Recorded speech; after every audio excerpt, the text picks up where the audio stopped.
we're going to answer the question how to make a port sauce. This would also answer the question of how to make a Madeira sauce. Port and Madeira, two wines, slightly sweet, some drier than others,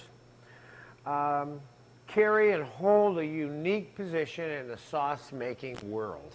And let me just go over that a little bit with you first so you understand what qualifies these as being unique within the sauce making world. First, port wine or Madeira doesn't necessarily have to be reduced separately prior to having sauce added to it.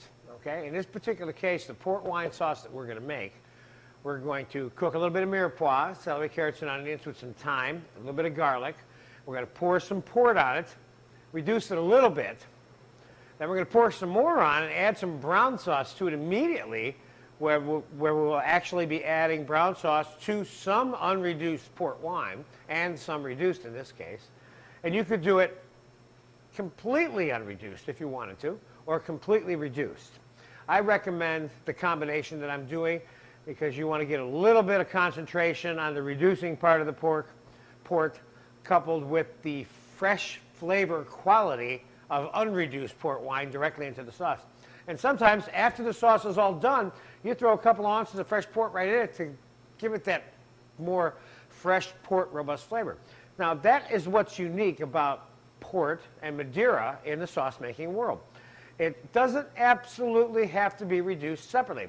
You see, in the case of the dry red wine sauce or the dry white wine sauce, if you don't reduce either of those wines prior to adding white stock or brown sauce or whatever it is you're making, adding to it, they will taste winey when you're done. But the ports and the Madeiras do not, and that's what's unique about them in the sauce making world. Now, we're going to take a saucepan, and we're going to put a little bit of flame on it, and we're going to put a little bit of butter inside the saucepan. Just enough to saute a little bit of the mirepoix. We have a small to medium diced mirepoix here. I'm going to put a couple of cups of that in there. And we're going to put a little bit of pepper in there. And we're going to put a little bit of dried leaf thyme, or you can use fresh thyme if you want. And we're going to brown that a little bit, and then we're going to add some port to that. So we're going to time elapse this for about 5 minutes while we brown this. And we'll be back in 5 minutes right now. The vegetables are slightly brown. It's about 75% cooked. The mirepoix that we're going to use in the port wine sauce. Now, here we go. Now we're going to take, and the rule of thumb here, just very much like the dry red and dry white wine rule, in terms of how much wine proportionately one uses relative to the amount of sauce that one is making. The answer is, if you want 2 cups of sauce, then you use 2 cups of port wine, okay? If you want 2 cups of red wine sauce, you start out with 2 cups of red wine to begin reducing it, okay? So I have a couple of cups of port wine here, so we're going to splash a little bit on here. And we're going to let that reduce for about 5 minutes. We're going to come right back. We're going to time elapse that. And then we're going to add the rest of the port and 2 cups of brown sauce. So we're going to let that simmer for about 20 minutes, 30 minutes. We're going to strain it. We're going to have ourselves a nice port wine sauce when we're done. Port wine sauce is basically simple, but it's predicated on the fact that you have brown sauce. Now keep in mind that making the brown sauce or the brown stock, which takes time when you make it from the bones in accordance with the brown beef or veal stock and sauce recipe that's in this library of DVDs, there is an alternate method that you can use, but there is some sacrifices associated with it. And that is you can use canned beef stock that you buy in a supermarket in a pinch, or if you're in a hurry, to make the brown sauce out of. I don't recommend it, but if you have to do it, you can do it. I don't do it. I certainly don't do it in these classes and throughout any of these lessons, but once, I had to do it once at a place where I got stuck and we didn't have the brown stock, something happened to it, it got burnt, and we had to run out and buy some in a can. But we used it, but that's when I would recommend you use it. On the other hand, some of you might be very comfortable using that on a regular basis to some extent. And then making your own homemade stock for the exception, like on the holidays or for something extra special that you want to do. Meanwhile, we're going to go back to port sauce. That's just what I touch on that whole business about the brown sauce, because this is the primary ingredient for the port wine sauce. One isn't going to spend 3 days or 2.5 days making port wine sauce.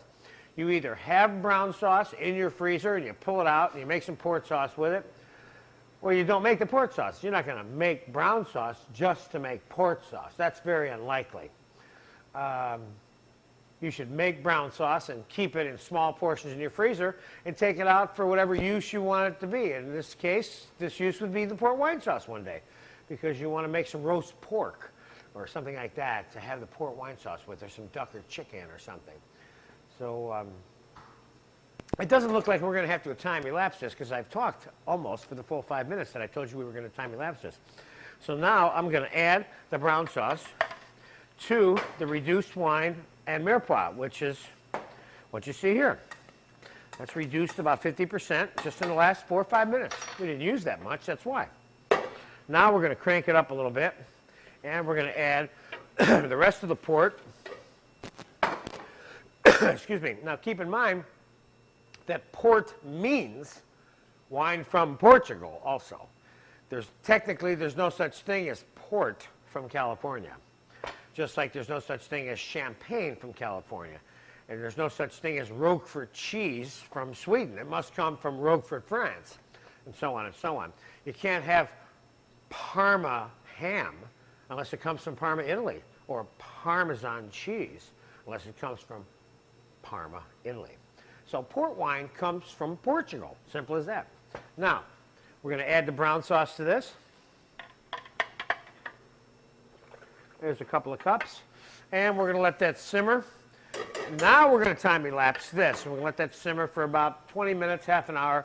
I may add a little more port to it during, and if I do, I'll let you know. Meanwhile, we'll be back in about 20 minutes after that's had time to simmer and come to the right texture and consistency that we're looking for. So we'll be back in 20 minutes right now. Okay, about 20 minutes has elapsed, 15 minutes, something like that, with the simmering of the port wine sauce in the mirepoix. Now, this is the combination of partly reduced, like 1 cup of reduced and 1 cup of unreduced port wine mixed with some brown sauce. Now you see where it's at in terms of the texture. That's all it takes to make a good port sauce, but you have to have a good brown sauce.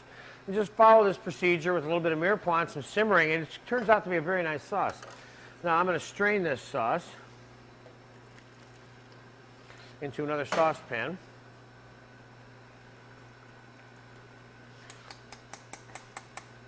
Just in case I want to adjust the texture of it, I just put it right back on, but I don't want to, you see? This is a nice sauce texture here. I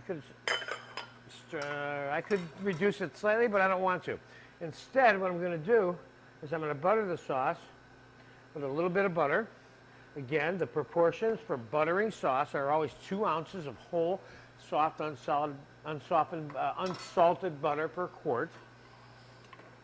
And I'm going to whisk this in, and we're going to taste our port sauce. Very simple sauce, but very good.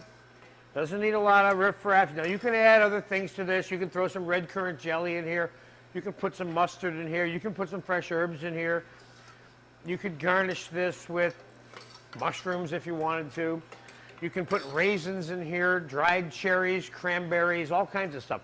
Port sauce is very conducive to different types of fruit garnishes that go well with the kind of foods that port wine sauce is served with: chicken, pork, game, fowl, turkey, etc. Okay? Let's taste it. This sauce can taste a little bit of salt. Be careful because you have a slightly sweet undertone to the port sauce. Adding salt to it is not necessarily going to improve the taste. It may end up giving you a salt-sugar combination flavor in the sauce. You don't want that. So add the salt cautiously, if at all.